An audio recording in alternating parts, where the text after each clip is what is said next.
Gracias a la invitación del Fondo de Cultura Económica para presentar este interesante libro de Luis Rabasa sobre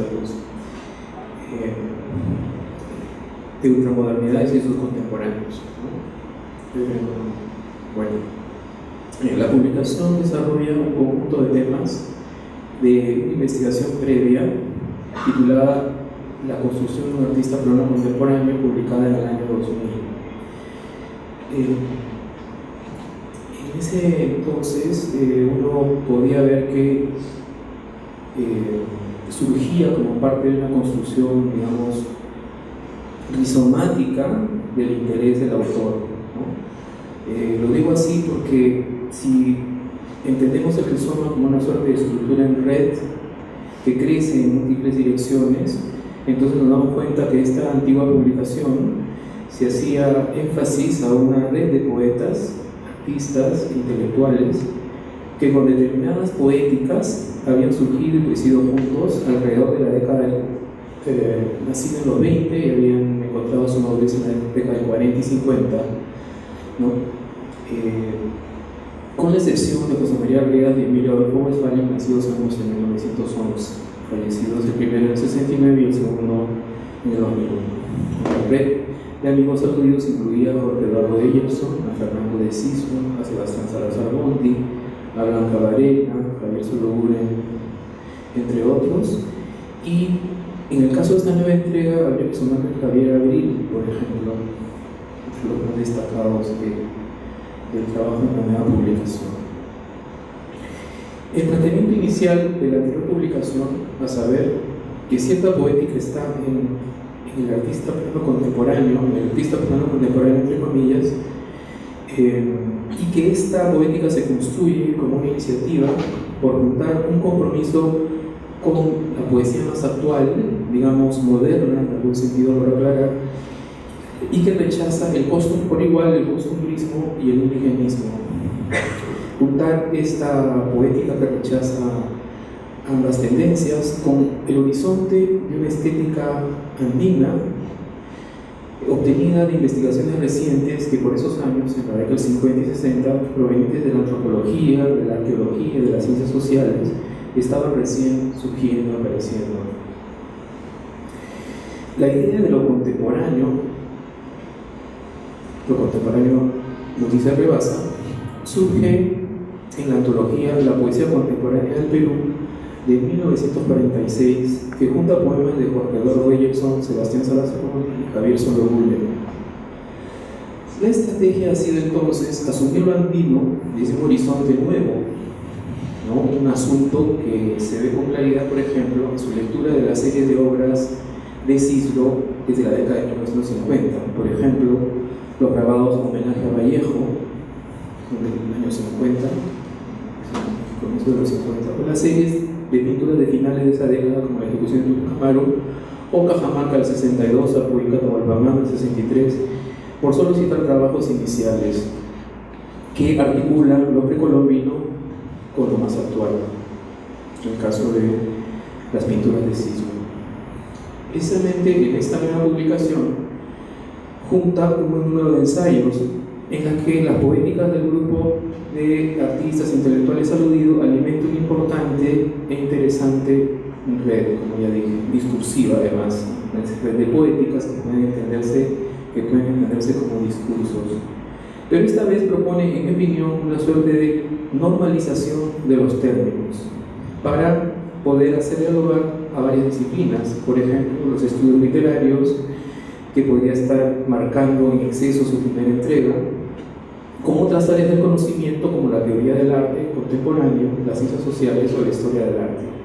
Por ello, la propuesta de hablar de, comillas, ultramodernidad para designar a aquella poética que junta el horizonte de lo antiguo precolombino con lo más actual, a propósito, por ejemplo, de la propuesta de Jorge Eduardo Eyerson, parece abonar en esa dirección.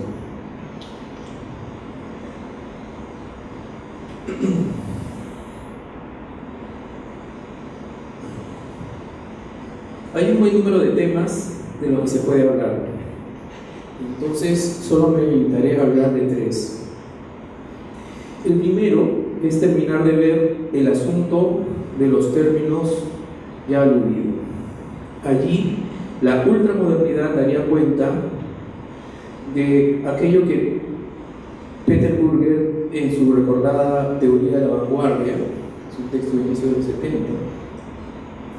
habría propuesto para diferenciar ciertos ismos modernos de la radicalidad o de una radicalidad que a comienzos del siglo XX en Europa habría surgido en las artes visuales o desde las artes visuales.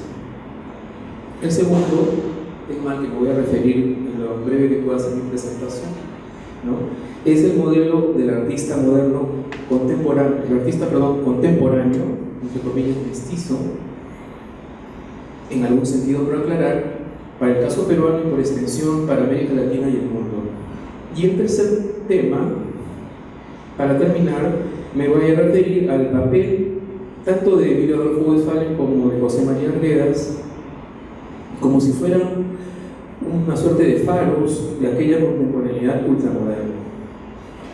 Entonces, el primer punto. Hace un par de años me tocó hacer la curaduría de una tendencia en el arte peruano de la década del 50, digamos entre el 47 y el 58, que le llamé La Otra Margen. Ese fue el nombre que le puse a la exposición. Pintura geométrica en Perú. Entre paréntesis, La Otra Margen fue una antología poética que inició en los 70, hecha por Nicolás y Abelardo Quento, que mencionaba una tradición poética que aparecía como un descubrimiento, pero sí como una señalización importante para cambiar de rumbo a ciertas miradas que en ese momento se habían construido en la poesía peruana. O sea, para realzar sobre todo en términos de publicación, porque según los autores de esa antología era muy difícil encontrar esos poemas y leerlos. No había publicaciones al alcance de la mano para la gente. Le puse ese título en alusión a este momento, ¿no?, de las artes visuales en Perú. Y ese mismo año, hacia fines del 2015, hice otra curaduría, esta vez de un horizonte distinto. Le llamé Zona Ciega, aproximaciones a la vanguardia en el Perú, 1975-1979. Dos exposiciones que tocan de alguna manera los temas que Rebasa Solaluz maneja en sus dos libros y también, por supuesto, en este último libro. En ningún caso ha salido publicaciones, pero eso no significa que no hayan estudios que probablemente estén por salir publicados en lo que sigue, ¿no? Entonces, sobre este primer punto, es decir, sobre la cuestión terminológica, tendría que decir que la idea de ultramodernidad como término tiene la ventaja de salir del tejido de los mismos textos de Jorge Eduardo Bellevson, pero en mi opinión tiene cierta desventaja también, a saber, el diálogo oblicuo que se establece con la tradición de la vanguardia, ¿no? El mismo Rebasa nos da las razones por las que dejó de lado el término vanguardia para hablar de este horizonte contemporáneo, en la acepción asociada a lo que ellos nos dicen. Bueno, y para cierto punto de vista que quiera mirar las cosas, por ejemplo, de las artes visuales, yo diría que aún desde la filosofía podría esto también, digamos, esta preferencia por la palabra o por el término ultramodernidad crearnos algunos problemas. Sin embargo, las ideas en esta reciente publicación que cartografían los fenómenos de la modernización y el modernismo a partir de, por ejemplo, los importantes aportes de Marshall Berman, las considero de gran ayuda para situar aquella ultramodernidad de lo que nos habla. Según esta cartografía, los fenómenos materiales de modernización económica crearían experiencias en el tejido de las ciudades modernas cuyas definiciones se expresarían en la cultura, es decir, en el modernismo, esto es, en el arte y la poesía. Si Burger llama vanguardia solo a ciertos ismos más radicales, como por ejemplo el constructivismo ruso, el surrealismo o el dadaísmo, ello resulta importante aún para cuando desde la década de 1950 comienzan a surgir los conceptualismos en todo el planeta Y desde Europa, por ejemplo, se llama el fluxus como un internacionalismo en la década del 60. Es decir, me refiero al replanteamiento de las vanguardias más radicales que estaría en el origen de lo que hoy se conoce como arte contemporáneo. Y por ejemplo, los modernismos tendrían que plantearse en relación con un horizonte distinto, un horizonte no necesariamente discontinuo, a la ruptura de los conceptualismos y otras estéticas que dialogan con este, como por ejemplo el minimalismo entre los anglosajones o el non-vetualismo entre los latinoamericanos. Los problemas de terminología, pienso, van a seguir, y el aporte de Rebasa precisamente en este punto es cómo leer los fenómenos del modernismo en el sentido de Bergman, desde un horizonte de lo actual en pleno siglo XXI. En ese sentido, nos reta a un diálogo interdisciplinario. El segundo asunto. El problema del modelo del artista mestizo, nos dice Rebasa, asalta a la primera parte del siglo XX en el Perú con el indigenismo y el hispanismo, con una suerte de división maniquea.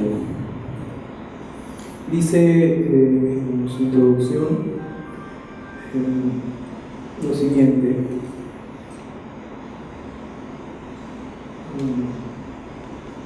En ese momento había una cierta, a comienzos del siglo XX, digamos, una ineficacia del discurso del mestizaje, que estaba elaborado a partir de un binarismo rígido de carácter indohispano. En cambio, el modelo que plantea Rebasa, en este modelo, el artista pero no contemporáneo, entre comillas, proponía en su lugar una concepción del mestizaje cultural distinta, entiendo, que incluía todas las etnias y prácticas simbólicas presentes en el Perú de mitad del siglo XX y que sobre todo se hacía del pasado precolombino y de la modernidad para crear una narrativa artístico nacional basada en una causalidad, no en una causalidad, perdón, sino en la recurrencia de poéticas.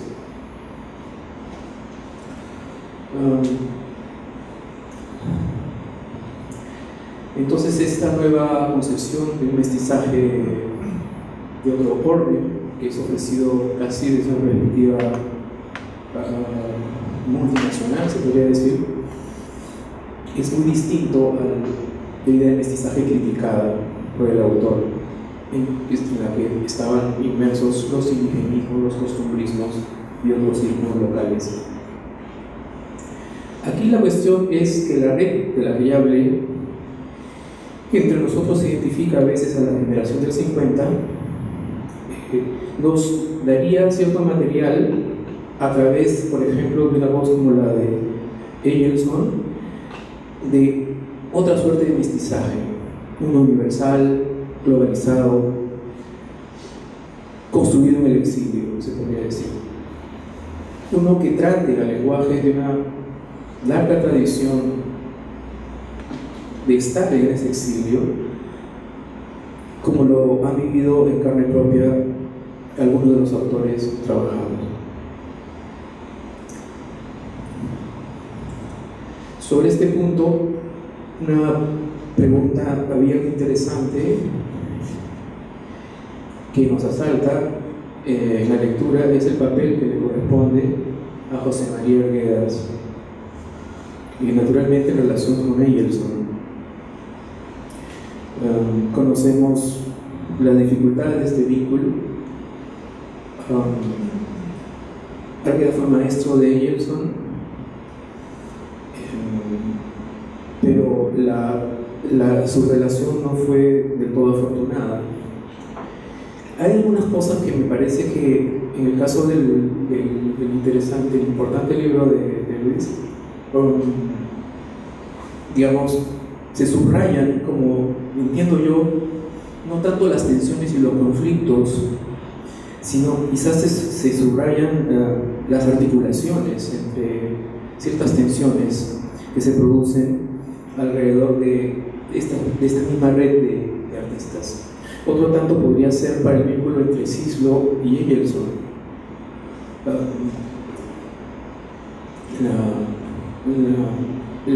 La publicación subraya los momentos de articulación entre las poéticas de Sislo y Eyelson, cuando quizás podría también enfatizarse en los conflictos. En fin, creo que en más de un momento siento que la lectura de las piezas, de las pinturas de Cislo, desde un paradigma que asume la instalación, la performance, como géneros, dice Luis, yo la siento un poco forzada, esa es mi opinión. Igual para el caso del vínculo entre Arguedas y Eyelson. Y esto sí nos remite a algunas preguntas, y para terminar esta segunda parte, y yo creo que el tema de las identidades es muy importante. En un ensayo que hace Arguedas en la década del 50 resalta la importancia de Joaquín López Santay como el artista mestizo por excelencia en Ayacucho. Y los temas de las identidades en los trabajos en arte en Perú en la década del 50, de esta vanguardia que surge, yo le llamo de zona ciega, también tienen una importancia radical en ciertos conceptualismos que se plantean en ese momento. Entonces ahí también hay una serie de conflictos. Cislo está en contra del premio López Santay, que se le da a este importante retratista ayacuchano reconocido por Arguedas en la década del 50 y nombrado como un premio en el año 75. Rodríguez Larraín es otro artista de la generación de ellos, no nombrado en el ensayo, en los textos, también está a favor de ese premio. A Rodríguez Larraín se le ha consagrado como el artista contemporáneo en el Mali, una muestra muy bonita, muy bien lograda hace menos de un año, ¿no? Se ha comprado hace un par de meses. Entonces hay una serie de temas interesantes que tratar sobre el modelo del artista mestizo y el modelo globalizado, y a discutir, a conversar y a aclarar. El tercer punto, y con esto ya terminaría mi participación, que dije, es esta presencia de Mirador Cosval y José María Arguedas como una suerte de faros del paradigma de lo contemporáneo. Eso me pareció un gran logro. No es tan fácil hacer ese hallazgo. Ya han salido publicadas felizmente las cartas entre José María Arguedas y Mirador Westphalen. Y por ejemplo, hay una carta que Arguedas le manda que publica el Fondo de Cultura, que Arguedas le manda a Westphalen, en donde comenta la provincia limeña a partir de la polémica del arte abstracto en 1954, ¿no? En fin, es muy sabrosa esa comunicación y uno entiende ahí estos vínculos que Luis rescata para entender el horizonte de lo contemporáneo desde el piso mismo de los modernismos, que es un tema complejo por la terminología, como he estado diciendo, que nos engaña a todos. Entonces pensamos que tenemos una red de conceptos y de repente no son los precisos, etc. Pero creo que esta relación entre estos dos grandes poetas, podría decir, es fundamental. Y yo quería recordar este vínculo porque además los poemas quechuas de Arguedas también me parecen fundamentales. Catatay y la oración al Padre Tucumán, etc.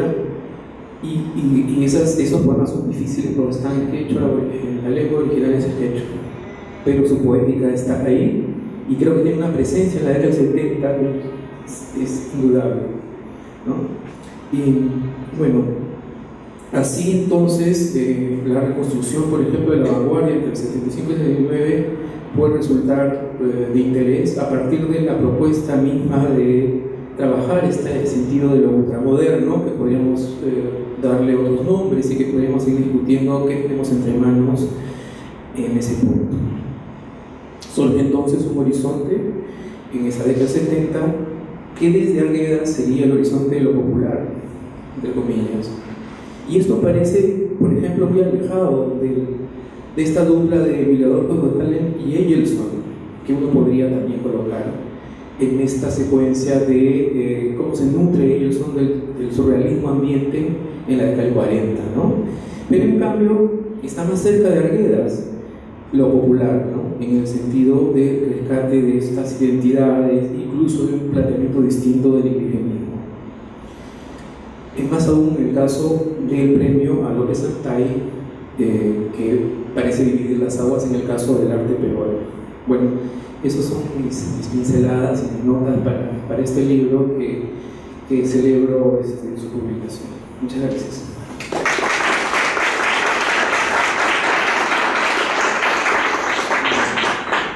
Quisiera acotar antes de darle la palabra a José Ignacio que es muy cierto lo que comenta Augusto. Lo dice de manera muy contemporánea y filosófica, le llama rizoma, y Luis lo dice asumiendo una concepción de la cultura como un campo en expansión. También es muy cierto, y perdónenme que intervenga brevemente, muy cierto, el libro no trabaja las tensiones porque precisamente articular es producir una tensión. O sea, cuando uno articula un fenómeno cultural, lo que introduce al campo es precisamente una tensión. Porque en una obra que se mueve, como bien lo señalaba Augusto, se mueve desde la teoría literaria hasta ciertos guiños con la estética, lo que precisamente no cabe es la expresión de un mundo unitario. De suerte que lo que creo que como editor de este libro, hasta donde quiero llegar, es que precisamente articular es tensionar, y si fuera por salvar esta presencia de la tensión en el libro, lo que ocurre entre Javier Abril y Emil Adolfo Westphalen, precisamente el Westphalen que estudia Luis Rebasa es el Westphalen menos conocido, no es el Westphalen para su revista, sino que es el Westphalen que coquetea precisamente con los marxistas anglosajones, exiliados en París y en Rusia, que producían una suerte de fanzine o smart magazine, como le llamaba Serapam, donde se cuece el marxismo, la política radical del lenguaje y las teorías de Carl Jung. De suerte que tenemos dos grandes autores peruanos dialogando con esa contemporaneidad que es caótica, que es informe. En ese sentido me parece que si el libro se hace cargo de ese tipo de tensiones, al menos si lo miramos desde una historia literaria oficial. Bueno, eso, y cedo la palabra a José Ignacio, por favor. Muy bien, muchas gracias. Buenas noches, en primer lugar, con todas y todos ustedes. Muchas gracias a Luis Rebasa y a la editorial económica por invitarme a participar en este evento del lenguaje, esta fiesta del lenguaje, en realidad, que tiene que competir por otra parte con una fiesta que tenemos bastante cerca, más o menos a una cuadra, que reúne a miles de personas. La presentación que hizo la Universidad de mucho programa. Yo llamo generalmente, se lo he dicho varias veces, es el gran circo del mundo. Bien, con respecto al libro que me toca hablar, no voy a presentar, porque es un término demasiado frío. Del que me toca hablar en última es de ultramodernidades y sus contemporáneos de Luis Rebasa, que nos han dicho de él, y una especie de continuación, pero con muchos aspectos de trabajos anteriores. Lo primero que quiero subrayar, voy a subrayar 4 o 5 puntos brevemente. Lo primero que quiero subrayar es que no se trata de un libro cualquiera, se trata de un libro fundamentalmente complejo, totalmente complejo el libro. Complejo no significa difícil. Lo que quiero decir con complejo es que es un libro retante, es un libro que convoca, digamos, a seguir pensando aquello de lo que se está tratando. No es entonces una lectura fácil, no puede hacer así de corrido, no tendría mucho sentido. Se trata entonces de un poco situarse en lo que yo llamaría una especie de estado de perplejidad para poder entender la complejidad, es decir, para no reducir el libro a un conjunto de notas, etc., y reduces esa complejidad, la reduces a simplicidad. Entonces no estás trayendo a la presencia del libro, estás tal vez trayendo a la presencia de tus propias ideas sobre el libro. Entonces es un libro realmente complejo, pero en ese sentido positivo, de que te invita, te reta permanentemente a pensar en aquello de lo que se está tratando. Esta complejidad se advierte de muchas maneras. De la manera más simple es que se trata de una reunión de información sumamente abundante, enormemente abundante, sobre cada uno de los autores, sobre la época en cuestión, sobre autores de alrededor de los autores tratados. Entonces es una enorme abundancia de información.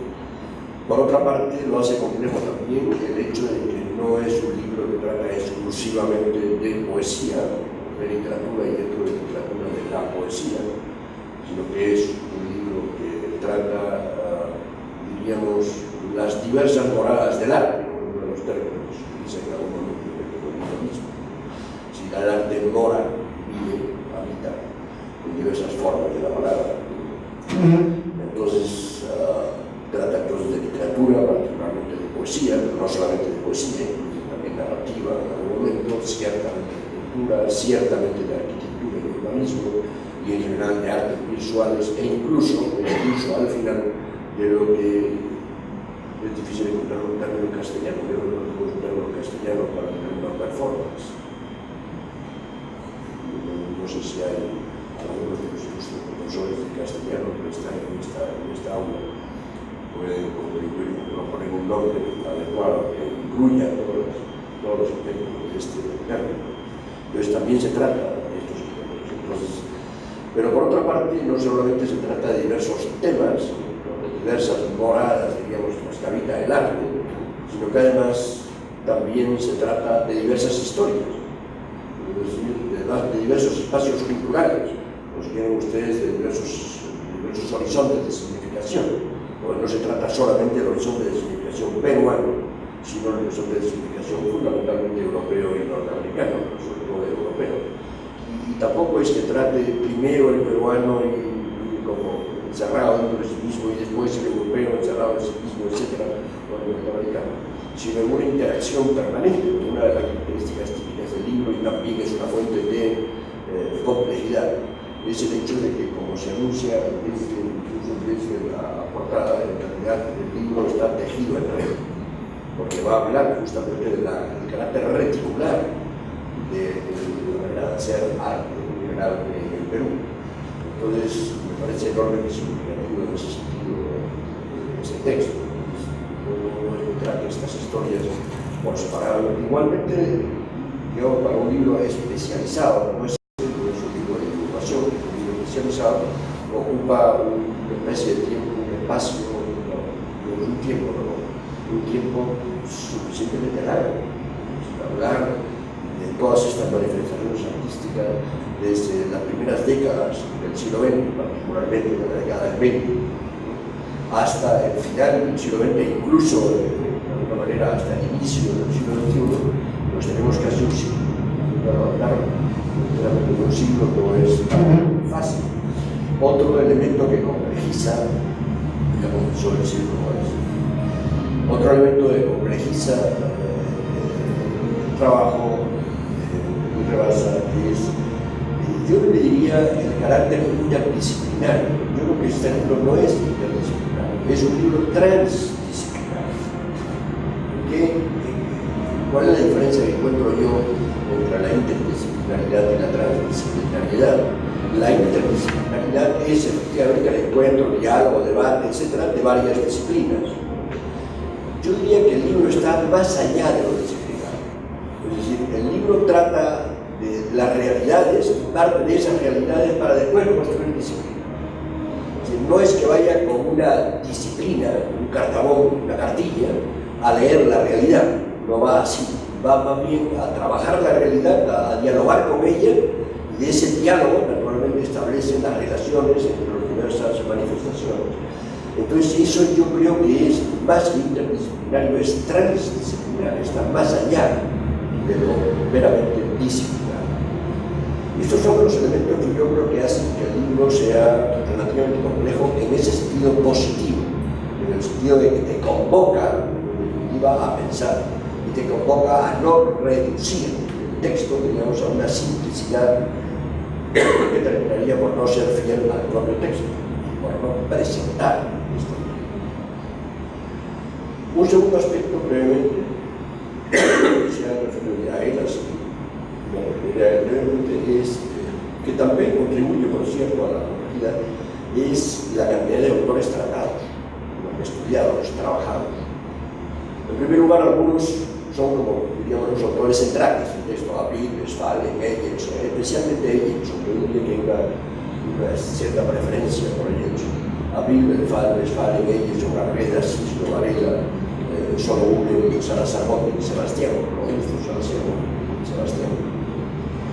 Pero yo diría que el libro no trata solamente sobre esto, porque por lo menos para mí, que trabajo temas relacionados con la arquitectura, son sumamente útiles las reflexiones que hace sobre la arquitectura. Es decir, hay también reflexiones sobre Héctor Velarde, Emilio Monterrey, Luis López Garland, Fernando Raúl de Terry, etc. Como arquitectos. Y diríamos, como en el horizonte, del que está hablando, pero no trata de ellos de una manera absolutamente directa, pero sí están dentro de aquello que trata, dentro de este carácter reticular de aquello a lo que se refiere: Mariátegui, Vallejo, Egure, Martín Galán, Pedro Hernández. Y si uno mira un poco por encima nada más de este conjunto de autores, advierte una serie de elementos en común.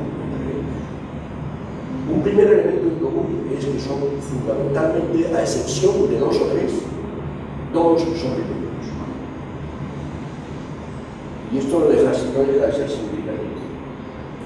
Si damos a Oquendo, además que sabemos, pues, uno, aquí más a Vallejo, por cierto, ¿no? Y a Arguedas, y a Guayas, pero los demás son limeños.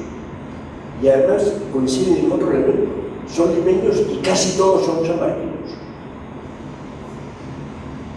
Dos características interesantes porque la Lima de esos años, la Lima de los años 30, los años 40, etc., está sobre todo a partir de los años 40 en un proceso acelerado de urbanización, que tiene que ver además con toda la estructura que conocemos del Perú de la época, ese proceso, diríamos, de urbanización en general y de desagrarización que comienza precisamente en esta época.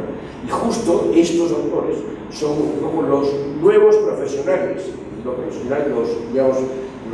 los urbanos ya profesionalizados, los que comienzan a participar en esta toma de posesión, en esta creación en general. Todos o casi todos, diríamos, son también de clase media, curiosamente. Todos estos elementos hacen que haya muchos que compartan muchos elementos en común, y que por lo tanto efectivamente se pueda establecer una especie de relación reticular, no relación centrada en uno o dos centros donde confluyen y todo lo demás, sino cada uno de ellos es de alguna manera un centro, y entonces se establecen relaciones, como digo, reticulares entre esos centros. Todos ellos son también viajeros, pero no viajeros en el sentido turístico del término, sino viajeros en el sentido de buscadores, y concretamente de buscadores de medios expresivos, como si el entorno expresivo, es decir, el horizonte de significación en el que se mueven, les quedase chico.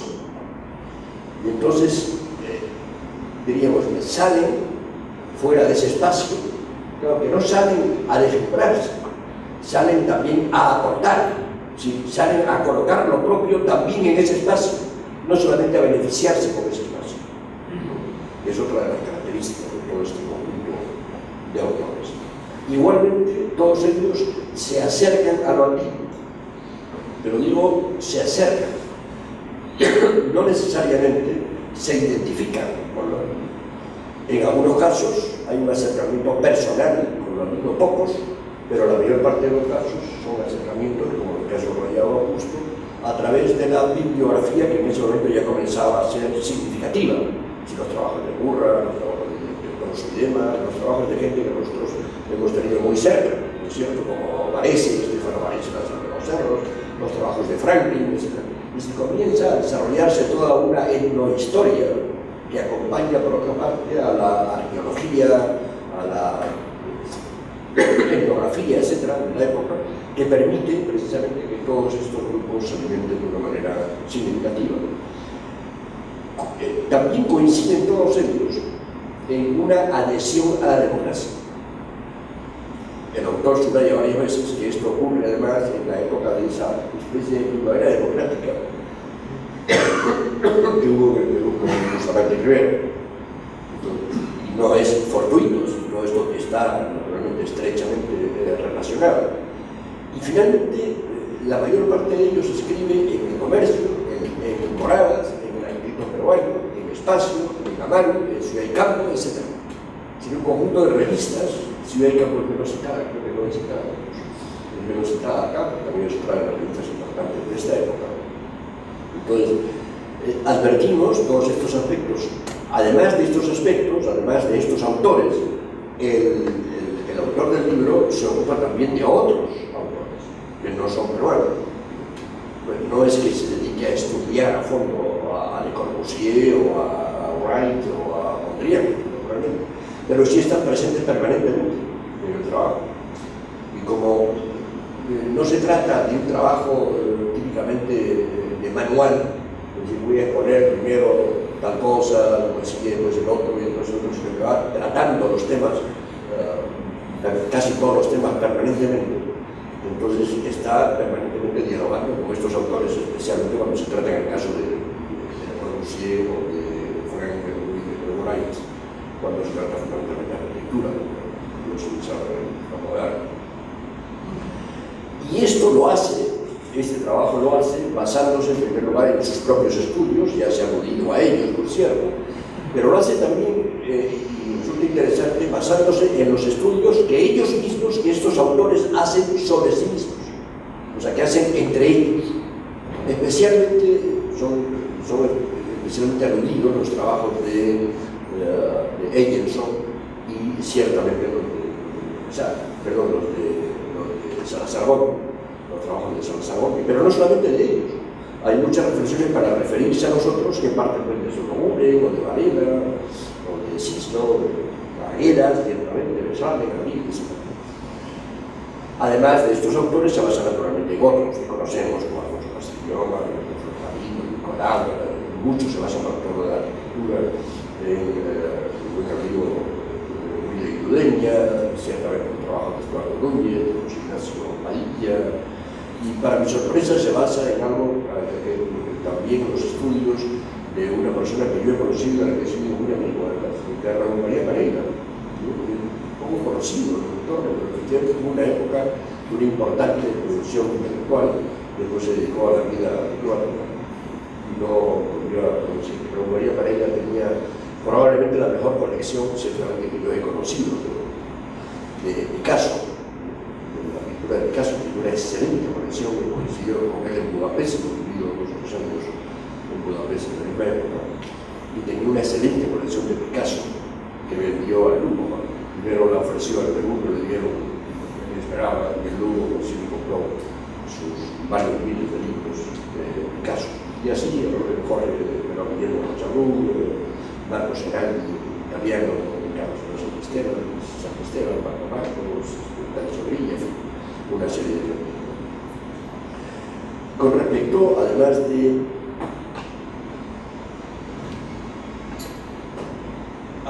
del carácter de los autores, el propósito del libro, brevemente, simplemente cito al autor, cito no textualmente, estoy copiando palabras del autor, pero no son textuales, no sé, se encontrará probablemente.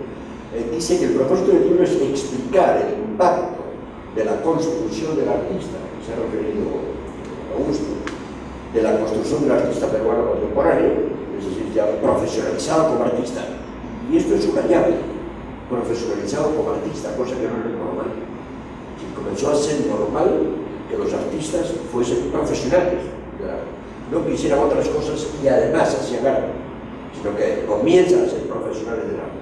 Yo digo, trata de explicar esta construcción del artista peruano contemporáneo y su feliz promiscuidad, un término que toma, si no recuerdo, de Solomure, con su entorno, esa relación con el entorno, para, apartándose, diríamos, del binarismo característico del mestizaje tradicional, esa posición del hispano y del indígena, etcétera, que es, digamos, una especie de mestizaje estático al que nos tenía acostumbrados incluso yo era alumno de la universidad en esos años, en estos niveles, eran grandes productores, pero hacían de triangular los ámbitos universitarios. Y sí estaba bien presente todavía ese dinámico estático del mestizaje tradicional. Frente a eso se propone articular trayectorias, articular, nuevamente lo articular trayectorias europeístas y andinistas en un nuevo mestizaje cultural dinámico que incluye todas las etnias, como se ha dicho, todas las etnias y las prácticas simbólicas del Perú de mediados del siglo XX, apropiándose del pasado precolombino y de la modernidad para crear del pasado precolombino y de la modernidad, es decir, de los dos polos, para crear una narrativa artístico-nacional basada no en la causalidad, no es que esté producida causalmente, sino basada en algo que me parece digno de más estudio que yo voy a decir aquí, que es basado fundamentalmente en la concurrencia reticular del poeta. El hecho de que hay concurrencia, y ahí nuevamente la imagen de la carátula del libro. Con ello se propone mostrar y demostrar qué significan y cómo se articulan las modernidades y cómo son percibidas dentro y fuera del Perú, y cómo se articulan también, lo local y lo no local, alrededor del concepto de ultramodernismo. Por lo tanto, se trata de un planteamiento del tema de la construcción de lo nacional a partir de la articulación del dentro y del fuera. No es de la imitación del fuera por el dentro, ni de la salida desde dentro hacia afuera para quedarte fuera, sino que es un dentro y fuera que es un ir y venir permanente. Porque no es que haya un dentro que va a un fuera y ese fuera lo considera como tal, como fuera, y simplemente lo trae hacia el dentro y ahí se acaba. No se trata de una relación de este tipo, se trata de una relación permanente en la que ellos, a veces, en el caso de ella y el sobre es muy característico, en realidad no se sabe bien si está dentro o fuera, está dentro y fuera al mismo tiempo. Ese estar dentro y fuera al mismo tiempo es característico de esta campaña. Y en eso sí rompe, diríamos, el esquema tradicional que habíamos tenido hasta entonces. Se le puede llamar que hay una prevalencia del principio de la multiculturalidad. Yo diría que sí, que hay efectivamente una cierta prevalencia del principio de la multiculturalidad. Lo que dudo, sin embargo, es que hay una prevalencia del principio de la interculturalidad, que va más allá. La multiculturalidad habla de la convivencia de diversas culturas y la interculturalidad habla del intercambio de esas culturas. Hay bastantes elementos que apuntan hacia la interculturalidad y que por lo tanto habría que hablar más bien de la presencia del principio de interculturalidad. Tú no te refieres a este término en el texto, pero yo creo que está de alguna manera presente en el texto esta interculturalidad, porque se trata de un ir y venir, como decía antes, entre diversas culturas. No solamente entre diversas culturas en el sentido de la relación entre el dentro y el fuera, entre lo local y lo no local, sino la interculturalidad también en el sentido de las relaciones dentro del dentro, las diversas manifestaciones que hay dentro del dentro, ¿no? Que es también nuevamente una relación sumamente dinámica. El siguiente punto, de las categorías conceptuales y las determinaciones temáticas y espaciotemporales del texto. Con respecto a las categorías conceptuales, yo tengo algunos problemas con el uso de categorías conceptuales, tal vez porque es lo que me es más cercano, yo vengo de la filosofía y de la historia, de ustedes, entonces me es más fácil aproximarme al tema de los conceptos y casi siempre cuando presentar un libro me interesa saber cuáles son las categorías que subyacen a aquello que se está diciendo. La categoría que subyace a aquello que se está diciendo en este caso son las categorías de modernidad, modernismo y ultramodernidad. Son como las tres categorías básicas. Y estas categorías están tomadas, no la de ultramodernidad, pero sí las otras dos, la modernidad, modernismo, modernización, eso también es modernización, es otra categoría que utiliza. Está tomada fundamentalmente del libro de Barça Bergman, del conocido libro de Barça Bergman sobre los usos del rey, que tuvo un enorme impacto en la población. Modernidad es entonces el proceso de modernización cultural que ocurre en el Perú, evidentemente, exclusivamente, en donde lo nacional es de alguna manera origen y destino de una red cosmopolita, pero lo cosmopolita también es origen y destino. No es que, como decía antes, no es que se entienda que nosotros, peruanos, aquí estamos en nuestro pequeño terruño, entonces nos acercamos a París para deslumbrarnos, etc., sino que hay una especie de diálogo permanente entre el fuera y el dentro, como decía antes. Esta es de modernidad. Modernismo es él dice, el autor dice que es la articulación de modernidad y contemporaneidad, y por modernismo generalmente entiende, siguiendo por cierto a Berman, por modernismo la expresión cultural. Mientras que la modernidad en general es todo el proceso, la modernización son las fuerzas que ayudan a la realización de ese proceso, y el modernismo es la visión cultural o la expresión cultural de todo este proceso. Al adherirse a Berman, a la visión que Berman tiene del problema de la modernidad, entonces naturalmente divide el proceso de la modernidad en tres etapas. La primera etapa es el siglo XVI al XVIII, una segunda etapa del XVIII al XIX, la restauración, etc., y una tercera etapa, que es la nuestra, la época ya de una modernidad de masas.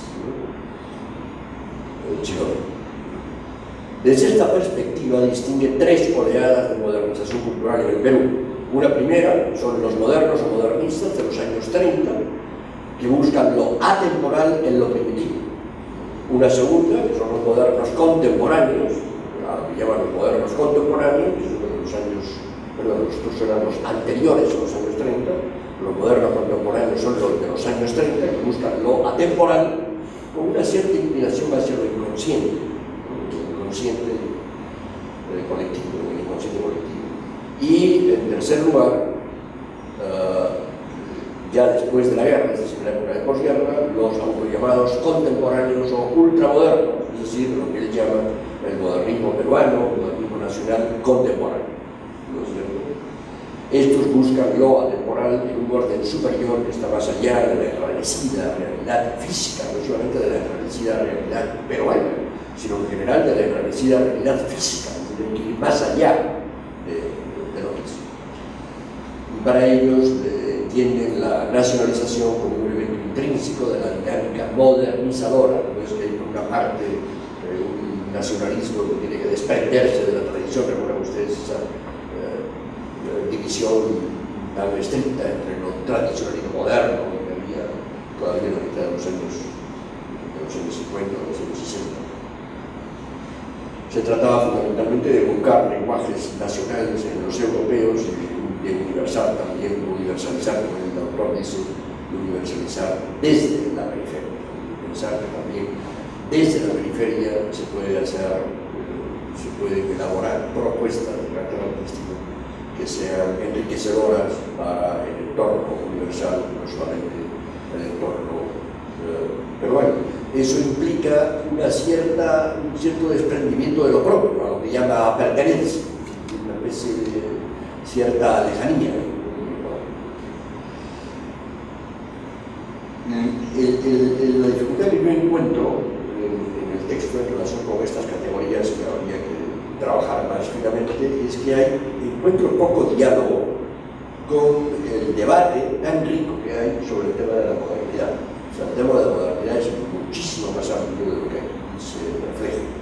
Es decir, aquí al haberse pegado tanto a Berman, entonces ha dejado el texto, deja un poco de lado el debate que viene desde Nietzsche, que viene desde el siglo XIX, que pasa ciertamente por Weber, personaje fundamental en esta cuestión, que pasa por Heidegger, que a mitad de siglo llega a Daniel Bell o a Alain Duhem, etc. El excelente trabajo de Alain Duhem sobre donde se pregunta si es que podremos vivir juntos, pero si es que podremos vivir juntos siendo diferentes, siendo iguales y diferentes al mismo tiempo. Y este debate de la modernidad se renueva después en la segunda mitad del siglo XX, pues, con los textos, por citar algunos nada más, de los trabajos y las propuestas de Lyotard, Habermas, Berman, me refiero al programa que acaba de morir hace unos días, Berman, Batten, menos Paulo. Berman, por cierto, también entra en este debate, no es el Berman, pero me refería a Paulo, como Paulo, no sé, hay muchos más. Pero yo creo que habría que entrar un poco más en este debate para enriquecer la perspectiva de análisis que aquí se adopta. E incluso también se podría completar, digamos, este debate acercándose al rico debate que hay sobre la modernidad en los países orientales, a partir sobre todo, digamos, de los textos de Edward Said, pero después seguidos por Spivak, Chakraborty, Baba y hoy día por Weber. Son sumamente interesantes, enormemente interesantes, muy retadores, además, ponen en cuestión muchas cosas. Este debate ha tenido una presencia en América Latina bastante significativa, viene desde las posiciones originales de Frank Fanon y de MSCR hasta los trabajos de la subalternidad, actuales de la subalternidad, y ciertamente y muy especialmente los trabajos de Aníbal Quijano sobre el tema de la colonialidad, el poder y el saber. Todos estos elementos yo creo que deberían ser tenidos en cuenta para enriquecer ese debate teórico y por lo tanto la estructura categorial. Me pregunto, por ejemplo, si el acercamiento a este debate no habría permitido al autor hablar de la posmodernidad. Yo me confieso de alguna manera posmoderno, bastante cercano a la posmodernidad, a la perspectiva posmoderna. Si no le habría permitido al autor hablar de posmodernidad, especialmente cuando me refiere a esa descorporización, desverbalización, desmaterialización, etc. Lo que ocurre en la performance de Julian, no de ellos. Y finalmente, sobre el desarrollo, como se permitió. El desarrollo es muy rico, ya se han hablado de los dos, especialmente Augusto, se ha referido a él. Diré solamente tres ideas muy breves. La primera que encuentro que está centrado fundamentalmente en el libro, está centrado en el mundo simbólico, muy lógico, está hablando del arte, de la literatura, etc. Pero no está centrado en todo el mundo simbólico. No se piense tampoco que es un manual de las expresiones simbólicas, de las artes, del pensamiento, del Perú, etc., del mundo simbólico en general, del siglo XIX, perdón, del siglo XX, Perú, y comienzo del siglo XXI. No es eso. Pero está evidentemente centrado en el mundo simbólico, es decir, en el mundo que provee de sentido. No está tanto centrado cuando hay alusiones a ello. Yo distingo, cuando hablo de este tipo de temas, distingo como tres campos diversos. Un primer campo que es cómo la sociedad se conforma. Un segundo campo es cómo la sociedad se piensa. Y un tercer campo que es cómo la sociedad se representa. El tercero es el mundo de la política. El primero es el mundo de lo político. Y el del medio, que es el unificador, el que le da sentido a ambos, es el mundo simbólico. Dicen que ese mundo simbólico está habitado ciertamente por el arte, pero también está habitado por la filosofía, también está habitado por el pensamiento. Entonces, tal vez un mayor diálogo con el pensamiento, no digo la exposición de, pero un mayor diálogo, por ejemplo, casi en todo lo que estás hablando está metido Augusto Salzarón, ha sido mencionado, no recuerdo si mencionas alguna vez, mi hermano de Sebastián, los dos desgraciadamente murieron bastante jóvenes, sobre todo Sebastián, pero Augusto también murió muy joven. Entonces está centrado en el mundo simbólico, pero hay ciertas aproximaciones al mundo de lo político, de la política, ciertamente, sobre todo en los años 40, lo que significa la apertura democrática del Frente Democrático Nacional, Bustamante Rivero. Una segunda anotación sobre el desarrollo, y es que es enormemente rico el trabajo para el Perú y para Occidente, aunque naturalmente incompleto, es decir, no puede ser naturalmente completo, porque, como digo, no es un manual que pretenda ser un resumen de lo que ocurre en esos años.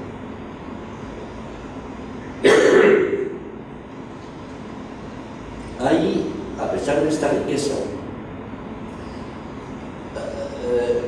un cierto guiño, por lo menos a lo no tan moderno, tal vez habría sido interesante, visto desde la perspectiva de lo moderno, desde la que está, como está elaborado el libro, un cierto guiño a lo no moderno, por lo tanto, toda aquella narrativa que no es típicamente moderna, con un cierto guiño al pensamiento de la época, a la filosofía, incluso a la teología. No olvidemos que en esta época se desarrolla también la teología del humanismo.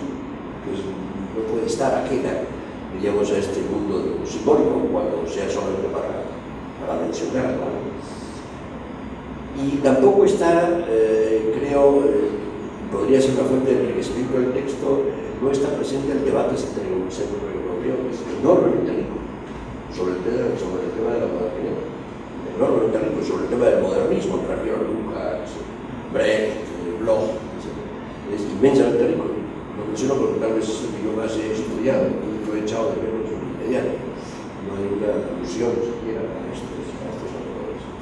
Y finalmente, sobre el desarrollo, y con eso termino, que con esta idea, insisto en el carácter transdisciplinar del texto. Se trata de un texto fundamentalmente transdisciplinar, es decir, de un texto fundamentalmente dialógico, que hace dialogar lo local y lo cosmopolita, la arquitectura y las artes, las diversas maneras de darse el modernismo, ¿no? que presenta, diríamos, lo autóctono no como antitético de lo occidental, sino como articulable con lo occidental, y lo occidental como articulable con lo autóctono. Entonces, en ese sentido, reitero, me quedo con lo que decía al comienzo, se trata de un libro complejo, pero precisamente porque es complejo merece la pena leerlo. Gracias.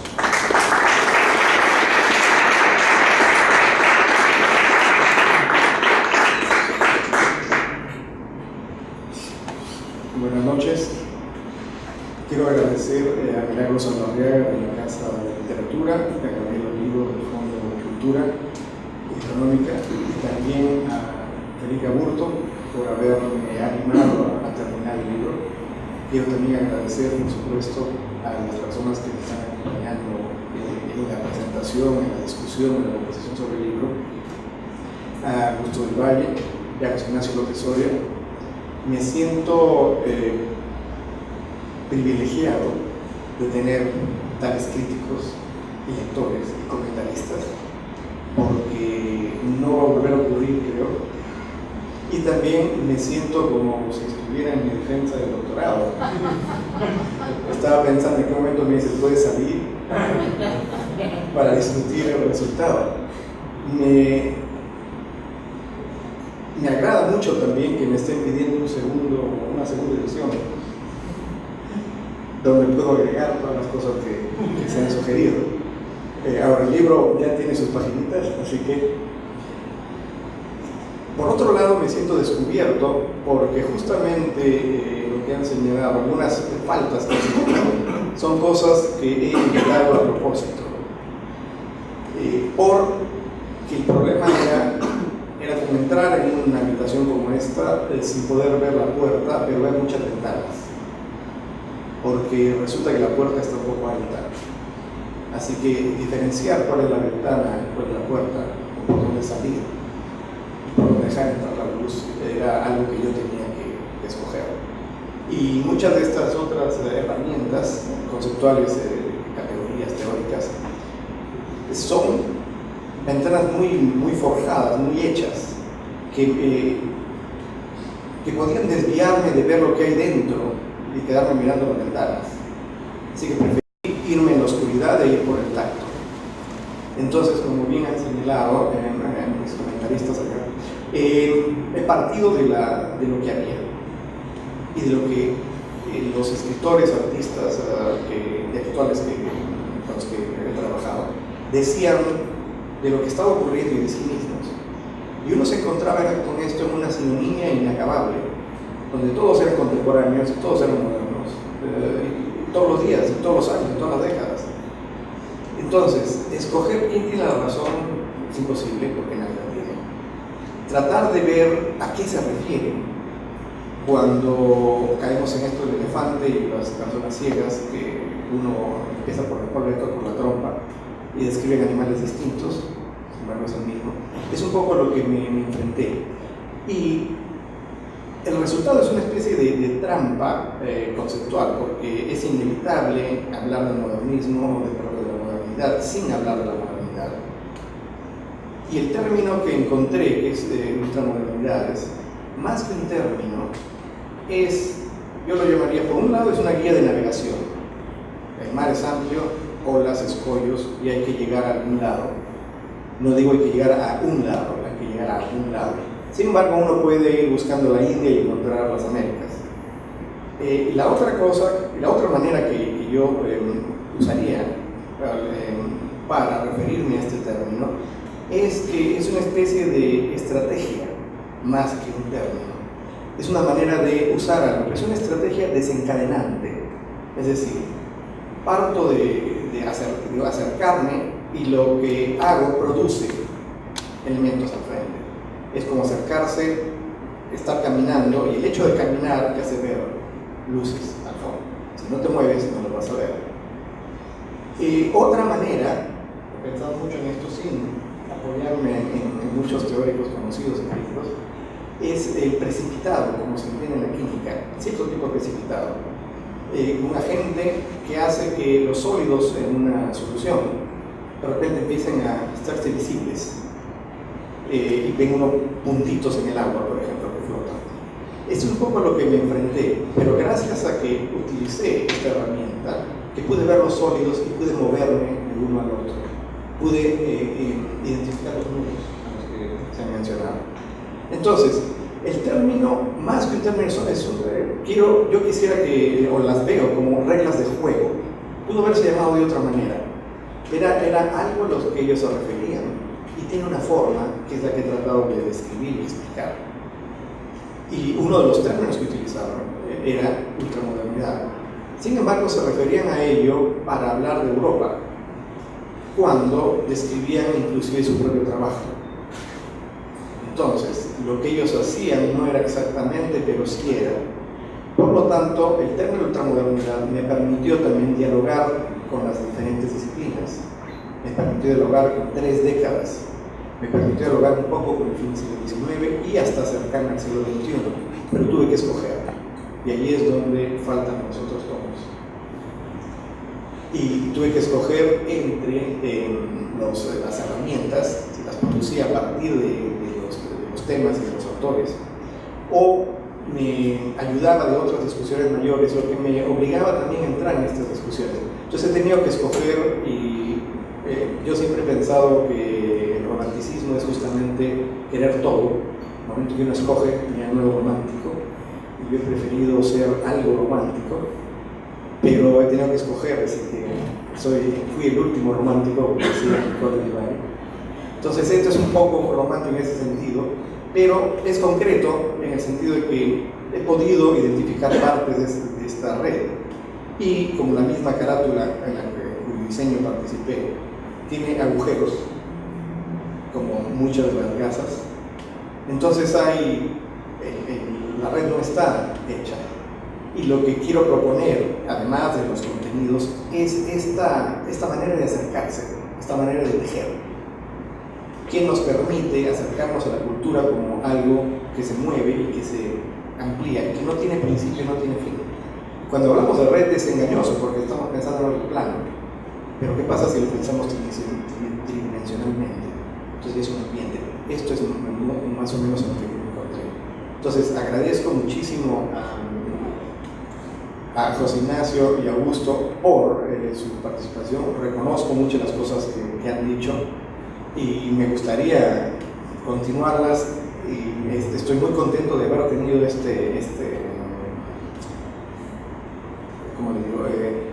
Esta lectura, su opinión y su interés y tiempo, porque me ha ayudado a confirmar cosas, a confirmar logros, confirmar huecos que no he podido cubrir, y me hace pensar si debo continuar con el proyecto. El problema es que si es una red como esta, el proyecto es inacabable, como diría el propio Ellison. Y justamente le mencionaba lo de las hogares. Esto es en el arte de muchas hogares. Bueno, básicamente eso. Quiero agradecerle su presencia. No sé si quisiera entrar al diálogo, yo estoy dispuesto.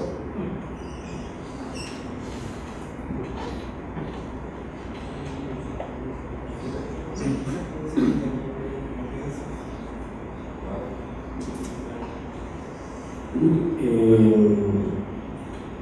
Siempre acá entre nosotros, digamos, desde la perspectiva de los estudios en artes visuales, el trabajo de Cislo se ve más para el lado de los modernismos y no para el lado del arte contemporáneo. Él mismo dice, por ejemplo, que la instalación no es arte, en su último libro, sus memorias, ¿no?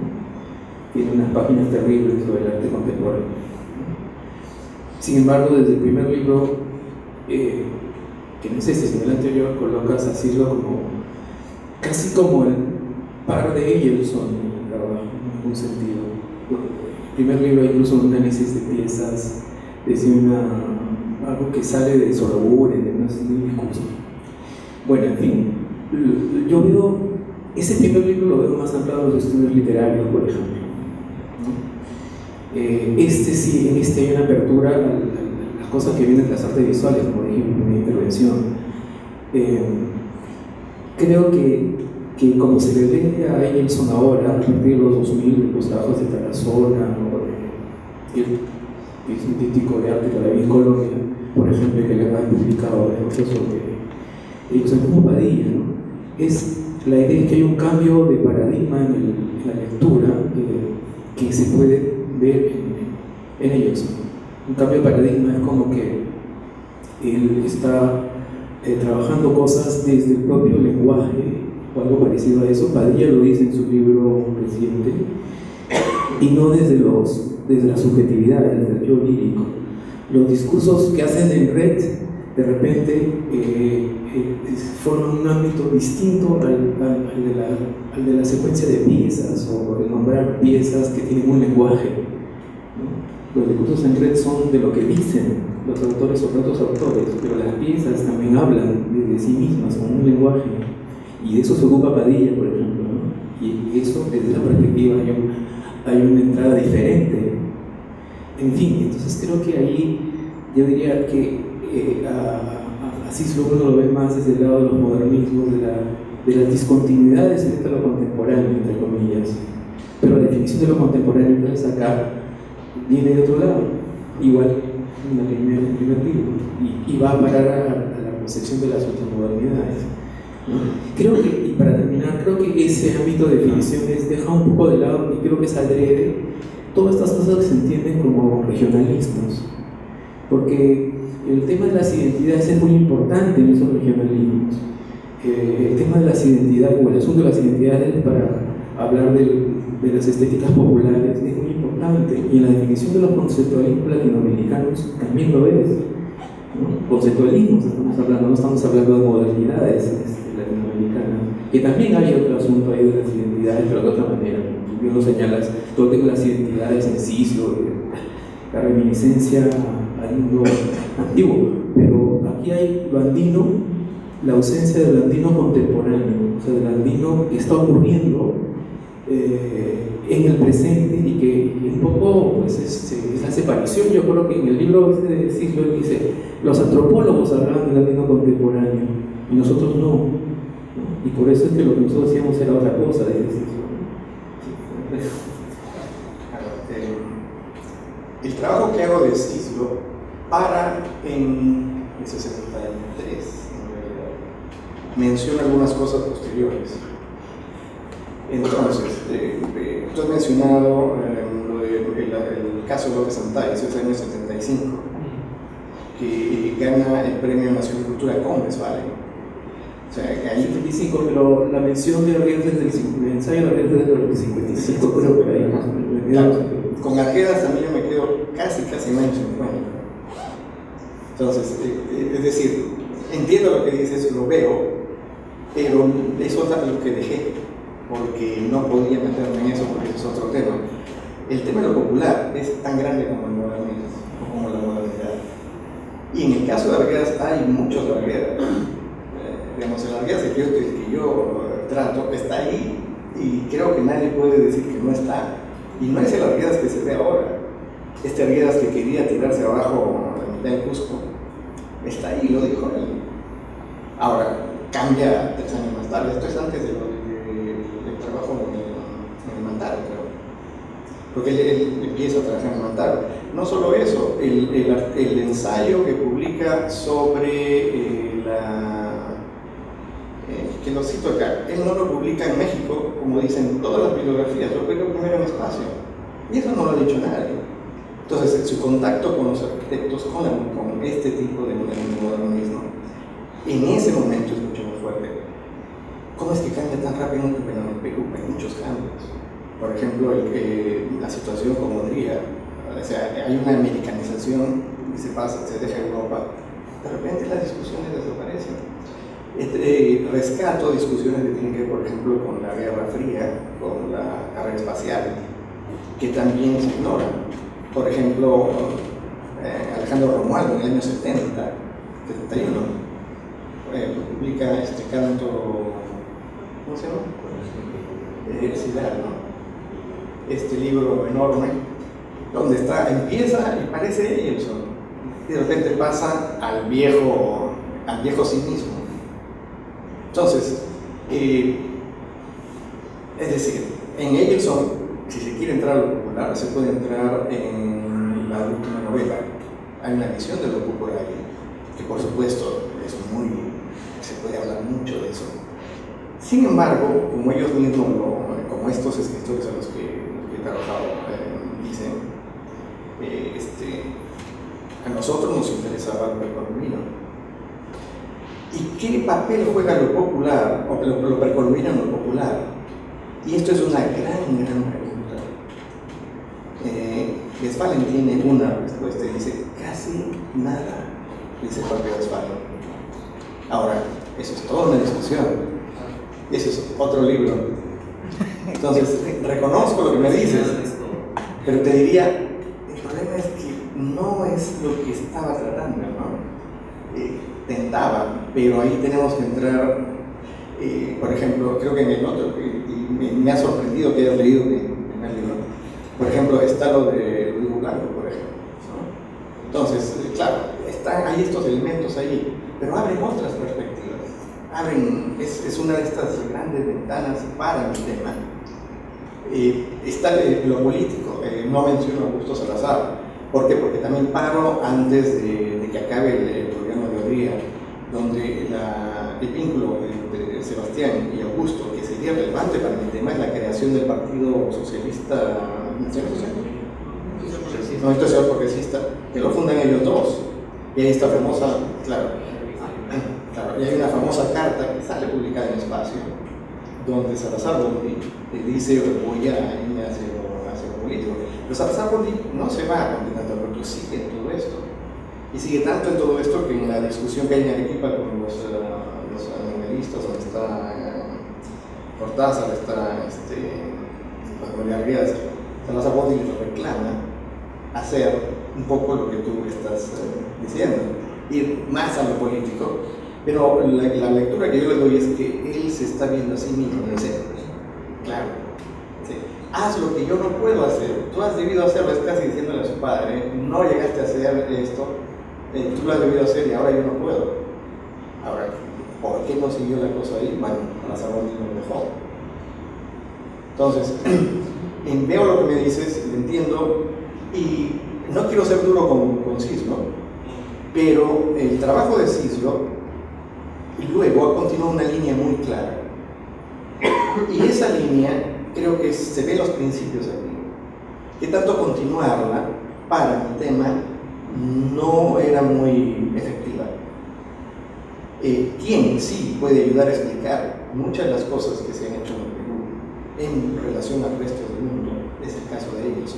Entonces la elección no ha sido solamente personal o gusto, sino porque en toda la evidencia que he encontrado aparece esto. Y es evidencia que no se ha tratado, que nadie discute. Y que en parte porque no hay herramientas. Entonces creo que estoy presentando también una cajita de pequeñas herramientas acá. Entonces reconozco lo que dices, pero es un poquito el capítulo que falta, pero esto es otra edición.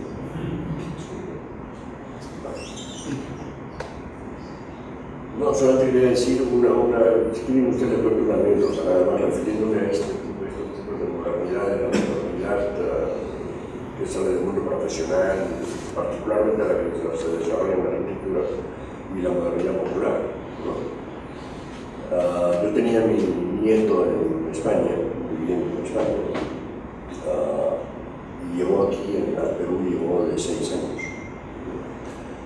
Y me tocó llevarlo al colegio. Su colegio estaba en Villa, en una parte muy bonita de Villa. Entonces, y cuando pasábamos por Guaylas, en la calle, cuando pasábamos por Guaylas, por los cerros esos que hay, mi nieto me preguntó, abuelo, por aquí ha pasado la guerra.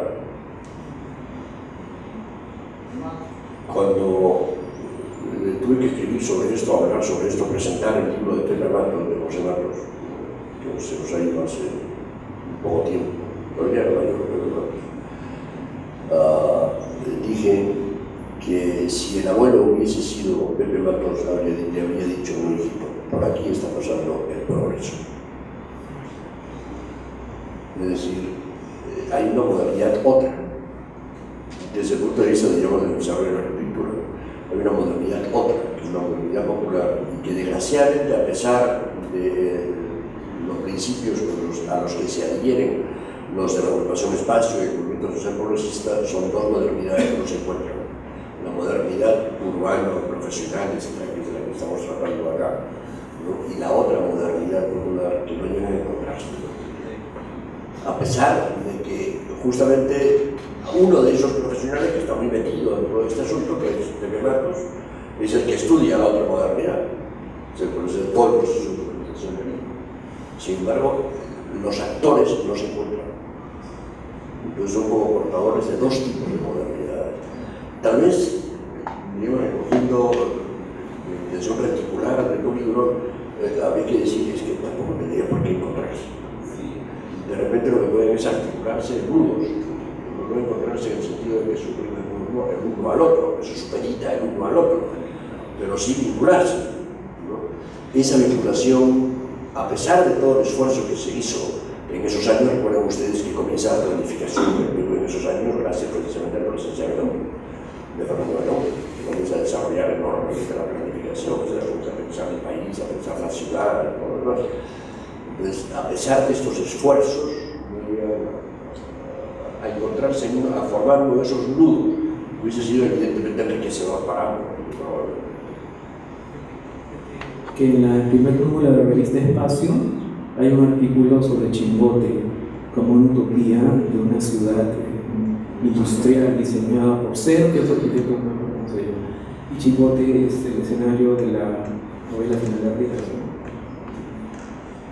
El Chimbote fue diseñado por el grupo de la agrupación Espacio diseñó la ciudad de Chimbote, digamos, el crecimiento de la ciudad de Chimbote, especialmente pues, Aburto, Córdoba, que están debajo. Hay una cosa interesante también lo que mencionas, porque la arquitectura popular, se podría decir que hay un elemento en común, que es la autoconstrucción, que es un fantasma para los arquitectos de espacio. Porque están tanto los de un arquitecto peruano como los espacios, están planeando un mundo organizado, democrático, una revolución. Y tienen el problema del gusto de la clase media, que es la guachapería, ¿no? Y que les cambia el no, esto para acá, y ponen japonesito, cámbiate que el carro de donde deberían, crean una cosa que no va con el espacio abierto. Entonces, y es un mercado de objetos. Entonces, es eso ahí, yo veo todo eso.